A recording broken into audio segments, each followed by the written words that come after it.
The AI driven leader, book summary chapter 5। আপনি কি কখনো নিজেকে জিজ্ঞেস করেছেন এআই আপনাকে যে এক্সট্রা টাইম দিচ্ছে সেটা দিয়ে আপনি কি করবেন?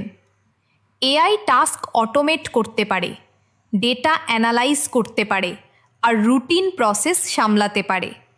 এর মানে হলো আপনি আর আপনার টিম আরও বেশি সময় পাবেন।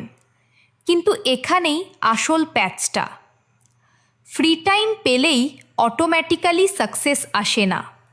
আসল ব্যাপার হলো আপনি এই সময়টা কিভাবে ব্যবহার করছেন। আর এখানেই স্ট্র্যাটেজি ফরওয়ার্ড থিঙ্কিং পুরো খেলাটা ঘুরিয়ে দেয়।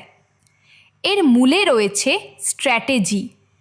এটাকে এভাবে ভাবুন যে আজকের ছোট ছোট কাজগুলোকে আপনি ভবিষ্যতের বড় ভিশনের সাথে জুড়ছেন।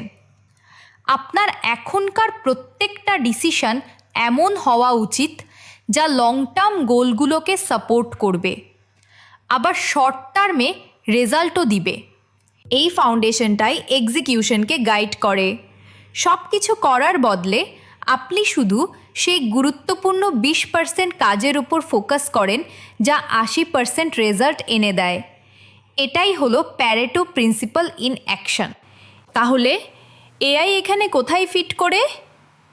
এআই আপনার জন্য একটা ফোর্স মাল্টিপ্লায়ার হিসেবে কাজ করে। এটা বাকি 80% কাজ সামলায়, যেমন routine process, repetitive task, initial draft আর অফুরন্ত স্প্রেডশিট।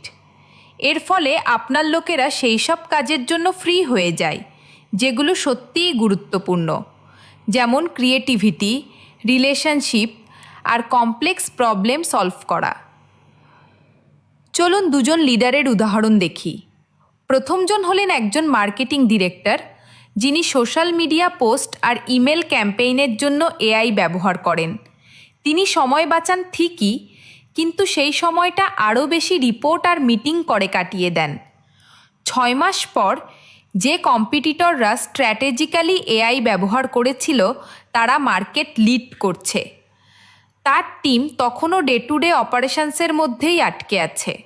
এবার এর সাথে একজন সেলস ডিরেক্টরের তুলনা করা যাক। তিনিও এআই ব্যবহার করেন, কিন্তু একটা স্ট্র্যাটেজিক প্ল্যান নিয়ে। AI lead qualification, proposal draft আর ফলো আপগুলো সামলে নেয়। তার টিম ফালতু কাজে সময় নষ্ট করে না। তার বদলে তারা কি অ্যাকাউন্টগুলোর সাথে স্ট্রং রিলেশনশিপ তৈরি করে আর নতুন পার্টনারশিপ গড়ে তোলে। এর রেজাল্ট কয়েক মাসের মধ্যেই ডিল সাইজে 30% জাম্প। সময়ের সাথে সাথে এই স্ট্রং রিলেশনশিপগুলো রিকারিং রেভিনিউ আর দীর্ঘস্থায়ী কম্পিটিটিভ অ্যাডভান্টেজ তৈরি করে। এটাই হলো আসল কথা। এআই মানে শুধু এফিসিয়েন্সি নয়, এফিসিয়েন্সি তো কেবল প্রথম ধাপ। আসল জয়টা হলো আপনি ওই এফিসিয়েন্সিটাকে কিভাবে কাজে লাগাচ্ছেন। যেসব লিডাররা স্ট্র্যাটেজিক্যালি ভাবেন তারা এআই ব্যবহার করে সেই সব কাজের জন্য জায়গা তৈরি করেন যেগুলো সত্যিই গুরুত্বপূর্ণ। সেই ধরনের কাজ যা আজকের দিনে আপনাকে এগিয়ে রাখে আর ভবিষ্যতের জন্য একটা লিগ্যাসি তৈরি করে।